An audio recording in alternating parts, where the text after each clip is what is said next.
yang dibubarkan karena alasan bertentangan dengan ideologi Pancasila itu ya. Ya tentu saja secara politis ini sesuatu yang legitimit ya. Artinya pemerintah memang punya legitimasi untuk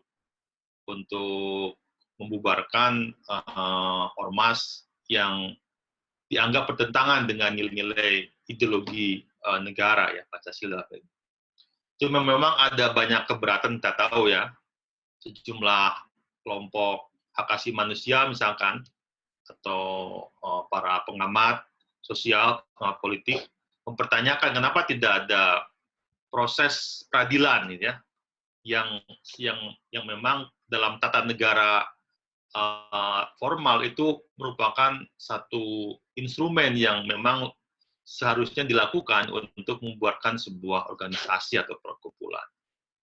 Nah, dalam hal ini saya melihat kedua pendapat tersebut ada benarnya gitu. Artinya begini, negara saya paham pemerintah punya urgensi ya untuk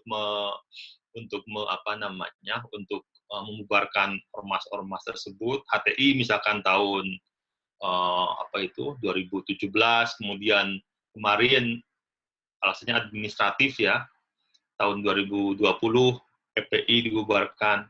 Tapi memang tanpa sebuah proses peradilan ya yang terbuka, ada yang kurang gitu ya. Jadi secara politis legitimasinya itu menjadi kurang gitu. Karena ternyata kalau kita lihat kembali ke sejarah ya, ada berapa juga yang problematis seperti Gavatar ya. Gavatar itu kan awalnya dituduh sebagai teroris begitu ya, kurang lebih begitulah ya. Tapi ternyata dalam perkembangan kita tahu bahwa sulit menemukan bukti-bukti yang kuat bahwa mereka itu sedang merencanakan sesuatu yang mengancam ideologi negara gitu. Jadi sudah kadung dibubarkan kan, bahkan para pengikutnya kemudian pernah dibina oleh pemerintah. Ternyata memang mereka ya hanya sekumpulan orang yang sedang katakanlah membangun alternatif society saja gitu, tanpa punya agenda lebih jauh untuk mengubah bentuk apalagi struktur negara. Gitu.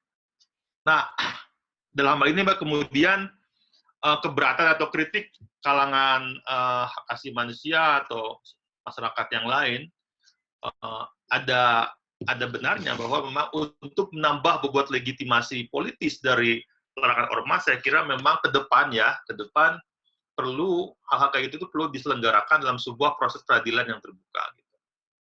Nah karena dari pengalaman kita juga bisa dilihat bahwa proses pelarangan yang murni politis itu membutuhkan trauma ya.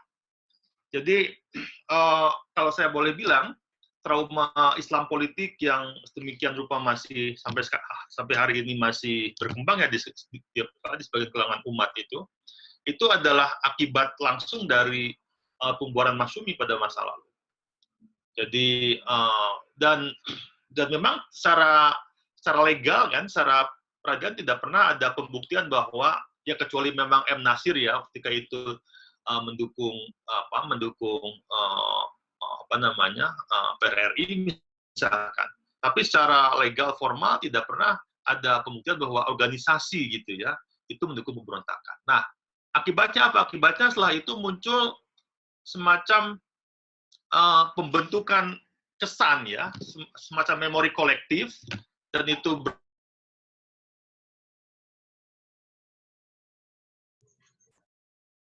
memang rezim pemerintah Indonesia itu memang rezim sekuler yang anti-Islam. Nah ini kan sampai sekarang masih menjadi problematik politik kita hari ini kan, ada trauma seperti itu. Nah saya terus terang tidak berharap kemudian setelah pembubaran HTI, lalu kemudian setelah pembubaran FPI, model traumatik seperti ini berlanjut gitu loh. Jadi dari sudut pandang yang lain saya bilang pertama tadi dari ada masalah legitimasi, tapi yang kedua dari sudut pandang katakanlah psikologis ya, memang ada kelemahan, ada problematik ketika ormas atau apapun lah partai politik dibubarkan hanya melalui jalan kata-kata administrasi negara gitu. Itu ada problematik karena nanti akan mereka yang dibubarkan ini akan mengembangkan ya satu persepsi, satu ideologi bahkan bahwa negara ini memang anti-Islam gitu. Sesuatu yang tentu kita bisa perdebatkan. Tapi Pak, Begitu. yang jadi poin penting itu apa sih yang melatar belakangi negara membubarkan HTI, FPI? Apakah karena hanya punya akar pembubaran pada Mas Yumi itu, Pak? Atau ada alasan lain begitu yang menguatkan? Saya kira tadi politik ya, artinya begini, kalau alasannya ideologis itu kita bisa perdebatkan lah ya. Jadi dalam konteks, atau begini, pertanyaan begini, kenapa baru tahun 2020 misalkan pemerintah Indonesia lewat Jokowi itu membuatkan FPI? Kenapa enggak kemarin-kemarin kan gitu? Tentu ini ada sebuah konstelasi yang sedang berjalan kan. Jadi FPI dibubarkan itu karena memang secara politik konstelasi itu memungkinkan gitu ya otoritas kekuasaan dalam hal pemerintah untuk melakukan itu dan memang dampaknya terhadap penguasa menjadi jelas. Sekarang misalkan indeks persepsi kepuasan publik ya karena itu ya terhadap Jokowi meningkat di kalangan sekuler terutama ya, atau mungkin juga di sebagian kalangan NU yang memang sudah sebelah ya setengah mampus dengan FPI ini kan. Jadi saya sih lebih melihat itu ya alasan politis gitu ya, lebih dari bukan ideologis ya. Kalau ideologis kenapa nggak dari duluan gitu? Artinya ada pertimbangan yang sifatnya lebih lebih strategis, lebih taktis gitu. Saya kemudian baru 2020 gitu ya.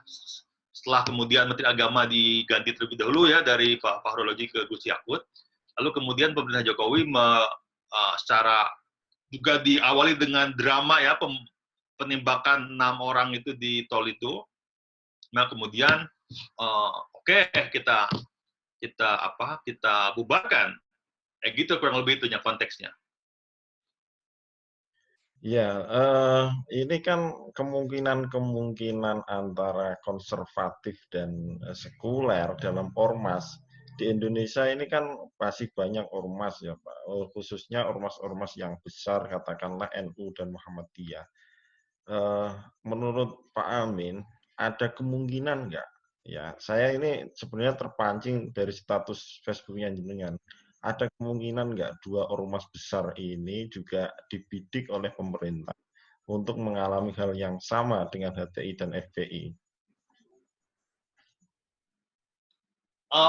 Pertama-tama gini, harus diakui bahwa sejarah politik Indonesia itu adalah sejarah perseteruan lah antara kelompok sekuler ya dan kelompok religius gitu ya. Ada nasionalis sekuler sama nasionalis religius itu.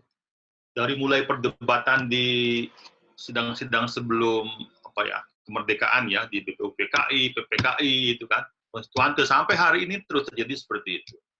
Meskipun ada semacam campur aduk di dalam prosesnya, tapi secara umum dua arus ini masih sangat kuat. Dan harus diakui bahwa kelompok sekuler ini, meskipun kelihatannya ya, terutama sejak 80-an itu menurun pengaruhnya, tapi sesungguhnya mereka masih memegang akses kuat terhadap politik. Makanya kemudian kita lihat seluruh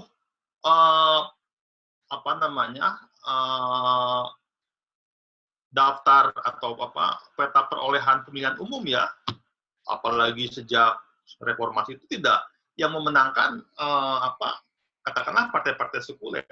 Nah hebatnya kemudian mereka memang mewajahkan diri dengan wajah agama. Gitu. Jadi kalau Anda melihat atau mempelajari isu-isu perda syariat misalkan, yang mengusulkan itu bukan partai-partai Islam, bukan hanya partai-partai Islam, partai-partai yang kita sebut partai sekuler pun, gitu ya, itu ikut ikut ini, ikut mendukung gitu. Jadi jadi permasalahannya, kembali ke pertanyaan Anda ya, ini bukan soal NU atau Muhammadiyah semata gitu. Ini adalah satu dinamika kekuasaan yang telah lama gitu ya. Kontestasi merebut makna ya, apa itu Indonesia sebenarnya. Di antara dua kelompok tadi yang saya sebut, antara kelompok yang lebih sekuler dan yang lebih religius gitu. Nah, termasuk juga jangan lupa posisi NU misalkan ya, itu juga kan naik turun, tumbang kempis. Pada sebuah masa dia bisa direpresi begitu ya. Kita tahu ya, sejak pada masa awal Orde Baru itu sampai katakanlah sampai tahun 80-an awal, sebelum Gus Dur mencoba merekonsiliasi ya dengan itu kan direpresi betul gitu. Nah, sama kelompok Islam yang lain juga direpresi sebelum kemudian diakomodasi ke dalam sistem kekuasaan. Jadi kalau pertanyaannya mungkin atau tidak, ya mungkin saja gitu. Mungkin saja dalam perkembangan lebih lanjut nanti baik semua kelompok. Nah, masalahnya tapi kemudian NU ini kan punya populasi yang sangat besar. Ini adalah suara dalam pemilihan umum kan. Nah, di zaman demokrasi orang tidak mau bertaruh dengan angka demografi seperti ini. Jadi saya kira siapapun akan menghitung ya, akan menimbang-nimbang kelompok yang memang secara populasi itu punya anggota yang luar biasa. Ini adalah angka dalam pemilihan umum kan. Jadi jangan macam-macam gitu loh. Jadi pertimbangannya itu. Jadi kalau kita berbicara pada level yang lebih sistemik ya demokrasi elektoral, maka itu hitungannya itu angka suara. Jadi angka suara. Nah, kelompok-kelompok kecil ya, seperti EPI itu ya, yang dalam semua survei itu kan sebenarnya nggak lebih dari 10% ya afiliasi masa itu. Ya tentu akan dijadikan tumbal gitu. Ya tentu orang siapapun akan melihat kelompok yang lebih besar gitu. Kayak gitu itunya, cara berpikirnya kayak gitu. Apalagi dalam konteks demokrasi elektoral sekarang yang sangat hanya mengandalkan hitungan angka gitu. Sangat proseduralistik ya. Pokoknya yang penting orang masuk ke bilik suara, memberikan pilihannya, ada pemerintahan yang terpilih, selesai sudah. Atau bayar pajak, di sisi lain sudah selesai. Soal bagaimana perimbangan kekuasaan, keadilan sosial itu soal yang lain lagi gitu. Demikian Mas Anwar. Ya, kalau sejauh ini dari pengamat peneliti LIPI, dalam melihat gerakan-gerakan populisme Islam baik yang mendominasi politik elektoral maupun tidak. Nah, seperti apakah gambaran mereka ini di Indonesia ini, Pak Amin? Saya baru posting beberapa hari lalu ya, bisa di-download di terbitan LIPI yang 2020 ya. Itu merekam dinamika katakanlah isu-isu politik keagamaan ya di Indonesia terkini ya. Jadi menurut saya memang masalah populisme Islam dan saya juga menulis ada sedikit kritik dengan Gus Yakut ya yang menyamakan populisme Islam itu sama dengan katakanlah semacam intoleransi begitu ya.